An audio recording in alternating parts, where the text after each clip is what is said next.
Hey guys, welcome back to Sabers Forever. I'm John, and today we're going to be going over the Blaster Factory EE-3.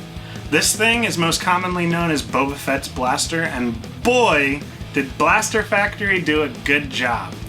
I mean, they're Blaster Factory, they better do a good job. And I'm Sabers Forever, but I did a good job, so maybe I should be Blasters Forever. I don't know. I've always been joking about that, and yeah, it's kind of a thing, isn't it? Anyways, this thing is so cool that I just can't even stand it. It has all the tricks. It's got all of the last fonts that I've done for all the blasters I've ever done. And yeah, I just really can't wait to show you guys exactly what's going on. So why don't we just jump right in? All right, so this is the EE-3. This is Boba Fett's blaster from Return of the Jedi. There is a difference between, well, there's three now, right? So there's Empire Strikes Back, which has the barrel is actually like an old MPP or Highland flash cell slapped onto, I believe it's still the Webley. But this is modified. It has the T-grips on the front. I think this is probably my favorite version of it. And then there's the new Book of Boba Fett version, which has the details are machined onto the barrel, and there's a different look. But as all props are in Star Wars, they all change from movie to movie, from show to show, sometimes from scene to scene. And this one is no exception. So this is actually a custom commission that was sent to me by a really great customer. I am super stoked that this came through the shop because this thing is a pretty penny. So I'm lucky enough to have been able to install this. Now, the whole thing is really well thought out. It's a pretty easy assembly, honestly, and the now that the chassis is done, at least. But Chris Skinner and I, we put our heads together yet again, as we commonly do, and we designed a chassis system for this. So in order to open it up, there's this latch, and it just holds it just like that. And if you push this down, you're going to want to lift the front so that there's no tension on it. But then this will just open, kind of like a double barrel shotgun. So I'm going to refocus here, but so you can see. But this thing is rocking a USB-C port for recharge and programming, high amp kill switch. We have a 31 millimeter bass speaker, and then there's your trigger switches right here, and this little greebly right here pushes your auxiliary switch. And then inside the actual blaster muzzle is a one up LED that is RGBW, so red, green, blue, white.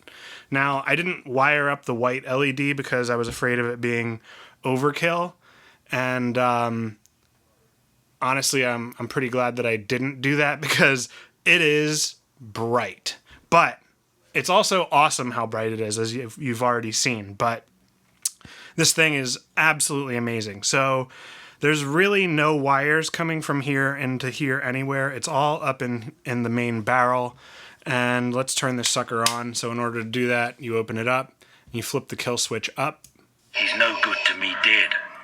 And you're good to go. You just lock it up like that. So the trigger will fire.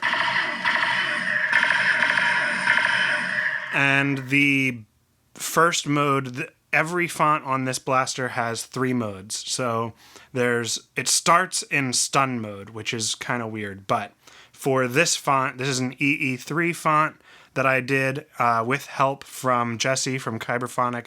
He sent me a lot of really great files and helped out a lot.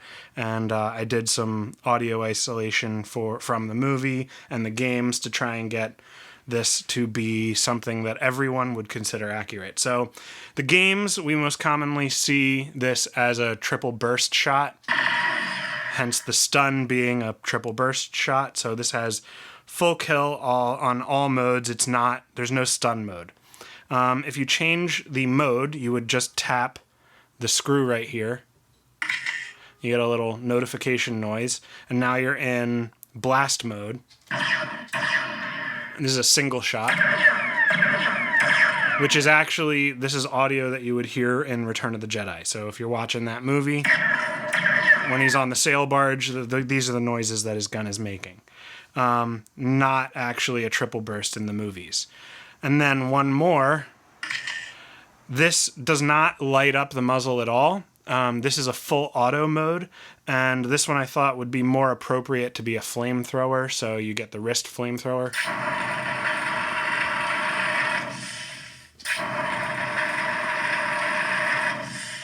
Really great. And then this plays music. You get Boba Fett's theme. I'm going to talk over this because I don't want to get striked for any kind of copyright or anything. So this plays all of the Boba Fett tracks through the movies. So it's a compilation that I actually found online that somebody did, and it really matches the blaster perfectly. I'm going to stop it here. It's a pretty long track. It's about 3.5 minutes. But portions of it you will recognize. In order to change modes, to change fonts, you would actually hold the auxiliary for 1 second and release it. If you hold it longer than that, you're actually going to get get a reload sound. So it's the Battlefront, like, lets off the steam kind of sound. So if you hold it for a full second or second and a half, it'll actually do that. The blaster could be set to have a fire limit, but that's not fun. You'd literally have to do that. So now you have the option when you feel like doing it, if you want to let off some steam. In order to change fonts, though, you would hold this for about a half a second to a second. Bulky religions and ancient weapons are no match for a good blaster at your side, kid. And it'll change fonts. So there's a bunch of fonts now. I've done quite a few blasters now at this point. So this is a DL44 font. I will go over these. You can see the color mixing in the table.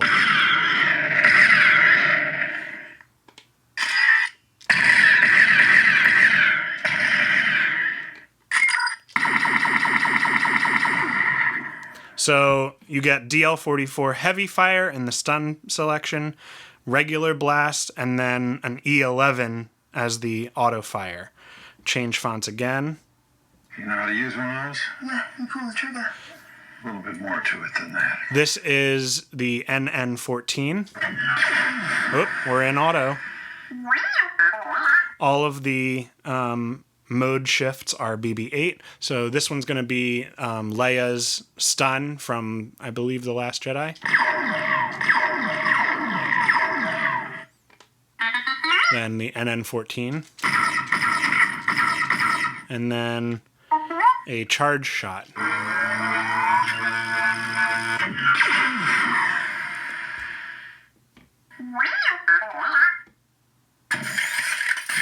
That's the reload. See, I missed it. This is a rebellion, isn't it? Then we have the A180. So this has the regular stun from A New Hope. The A180 firing sound. And then A180 full auto. DLT-19. This is the DLT-19 sound font. So more burst fire. Single fire. You can see what it looks like.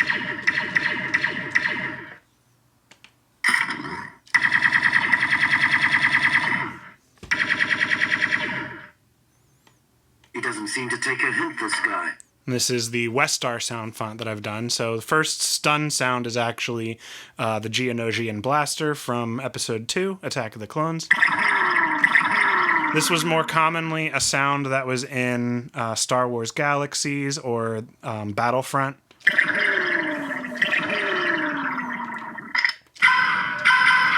Westar 34s. So these are the Jango Fett blasters. And then another flamethrower. This one will light up.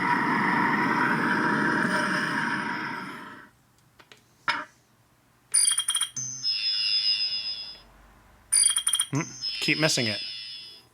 I don't believe it. That's Clone Force 99. Omega's bowcaster. DC-15. And DC-15B.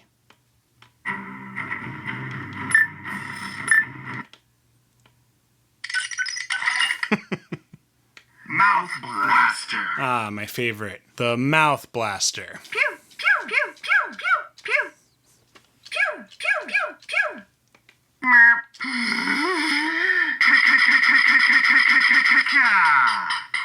We be pew, pew, pew, pew, pew, pew, pew. Pew, pew, pew, pew. So that's actually myself, my wife, and my brother-in-law all making noises for the blaster sound, or the Mouth Blaster. EE-3. And then we're back to the EE-3. Now, as I said, each font has its own themed music to match the blaster or the character for the blaster. This thing is just jam-packed. Every blaster adds a new font and just gives it that much more customization. In order to turn it off, you would just open it up and flip the kill switch down. And when you're ready to charge it, you just plug in the USB-C. And then you could plug it into your computer. You could use a brick into an outlet, like whatever you want, as long as you have a USB-C charger. And then also, that will work as the data line. So it's instead of having to access the soundboard for the USB, you can actually just plug into the USB-C, and that is good for data also. So if you know anything about programming Proffi, then you're good to go. And you don't have anything to worry about. You don't have to access the soundboard. You can actually just do everything through USB-C. So, I mean, that basically does it. I wish that I could have put a removable battery in here, but honestly, the toss-up for that was going to basically eliminate the ability to use this like that. Like, there would have been no purpose for it to open if I had done a removable battery, because everything would have been accessed from the barrel. And you would have had to basically remove the scope, remove the barrel. I thought this was a win-win because you really get everything except for the removable battery. So there's no taking it apart or putting it back together or worrying about any of that. Now, there is one small thing that I want to mention for the end user, since this is a commission, and that's that this greebly is held on by a magnet, and I'm going to send an extra one of these, but this is just a screw with a magnet glued onto the end so that it can hold onto the switch inside. So when you're walking around the con or you're taking this outside or whatever, just be mindful that you don't want that little screw to fall out, because it's going to inhibit your ability to change fonts or do anything really fun other than fire it. So, and then, yeah, blaster's off, so I can't fire it. That really does it for this. This build was really great. It was, again, made very easy because of Chris Skinner. He helped me model and 3D print the chassis because I don't have a 3D printer. And then also, last thing is, it was requested that this have an orange cap. So if it were out on the con floor or something, you've got the orange tip so that it's perfectly acceptable for conventions. Although I don't think they let metal blasters into conventions. I don't know. I guess check your con and see if they allow it. Obviously, this doesn't really look like a real blast or a real gun, even though it is shaped like a gun. So I don't know. I can't really speak to that completely. So yeah, definitely check the rules on that. Other than that, this is super awesome. It's really loud, in case anybody was wondering. I don't know if you can tell through the video or not, but it actually is very loud thanks to the 31mm speaker. So that basically does it for this, and yeah, let's wrap this video up here. Alright guys, that does it for this video. If you like what you see and you want to see more, make sure to like and subscribe to see more awesome builds just like this one. And if you're looking to get anything done yourself, please reach out at john@sabersforever.com. I'd be happy to answer any inquiries that you have. And if you have KR Sabers products, I have all of those commissions available on my website as well. So definitely take a look and see if anything it fancies your interest. There are also Sabers Forever shirts, and I do have new stickers that come with commissions. So anything that you buy, you're gonna get some pretty neat stickers. So don't wait because there's limited quantity, even though when I run low I do buy more. New ones. Anyways, I really appreciate you guys coming and checking out the channel. And if you are, again, looking for KR products, you can find them, the commissions for them, at www.sabersforever.com. You can also email me again with any inquiries that you have at john@sabersforever.com. I'd be happy to help in any way possible. I am doing this full time, and you guys are supporting that habit. So I really appreciate it. This one is going out to the customer, well, tomorrow. So if you're looking for something like this, turnaround's pretty quick, and I'd love to help. So until the next time, guys, may the Force be with you.